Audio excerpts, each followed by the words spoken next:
ಇದ್ದವ್ರಿಗೆ ಕೊಟ್ಟಿದ್ದೀವಿ ಆಲ್ರೆಡಿ. ಹೊಸ ಲಿಸ್ಟ್ ಮಾಡ್ಲಿಕ್ಕೆ ಇವ್ರಿಗೆ ಏನ್ ಮಾಡಿದ್ವಿ ಮೇಡಮ್, ಆದೇಶ ಮಾಡಿದ್ವಿ. ರೆಡಿ ಮಾಡಿ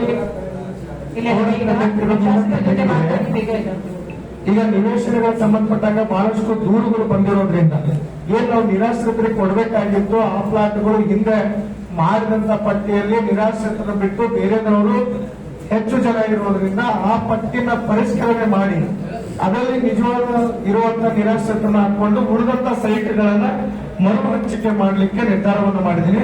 ಅತಿ ಶೀಘ್ರದಲ್ಲೇ ಅದನ್ನು ಮಾಡಿಕೊಡ್ತೀವಿ ಅಂತ ಆಲ್ರೆಡಿ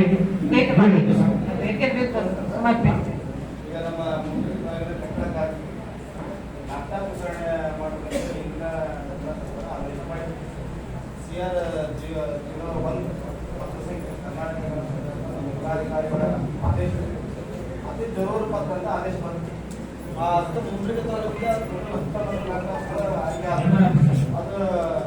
ಪರ್ಸೆಂಟೇಜ್ ಮಾಡಿದ್ಮೇಲೆ ಅದರಲ್ಲಿ ನಾವು ಕೂಡ ಯಾರಿಗೂ ಅಧ್ಯಕ್ಷತೆ ವಹಿಸಿ ಅವ್ರು ಮಾಡಿರ್ತಕ್ಕಂಥದ್ದು ಅವ್ರು ಅದನ್ನ ಯಾಕೆ ಹಚ್ಚಾಗಿತ್ತು ಅಂತ ಕೇಳಿದಂತ ಸಂದರ್ಭದಲ್ಲಿ ಅವ್ರಿಗೆ ನಾವು ಶಾಸಕರಿಗೆ ಕೊಟ್ಟಿದ್ವಿ. ನಮ್ಗೆ ಹಚ್ಚಾಗ ಇವ್ರಿಗೆ ನಮ್ಮ ಜಿಲ್ಲಾಧಿಕಾರಿಗಳು ತಗೊಂಡಿದ್ವಿ. ಹಂಗಾಗಿ ನಾವು ಡೇಟ್ ಕೊಟ್ರೆ ಹಂಚ್ಬಿಡ್ತೀವಿ ಅಂತ ಇಲ್ಲಿ ಒಂದು ಕಾಲಹರಣ ಮಾಡ್ಕೊಂತ ಬಂದು ಅದಕ್ಕೆ ನಾವೇನು ಅಂದ್ರೆ ನಾವು ಕಾರ್ಮಿಕರ ಮಕ್ಕಳು ಸರ್ಕಾರ ಕರ್ನಾಟಕ ಕೇಂದ್ರ ಸರ್ಕಾರ ನಮ್ಮ ಕಾರ್ಮಿಕರ ಮಕ್ಕಳು ಶಿಕ್ಷಣ ಉನ್ನತ ಮಟ್ಟಕ್ಕೆ ಬೆಳೆದ ಅಂತ ಹೇಳಿ ಲ್ಯಾಪ್ಟಾಪ್ ಕೊಟ್ರೆ ಅದು ಯಾಕೆ ಇಳುವರಿ ಕೊಡೋಕೆ ವಿಳಂಬ ಮಾಡಿದ್ರೆ ಅಂತ ನಮ್ಗೆ ಬೇಸರ ಸಮಸ್ಯೆ.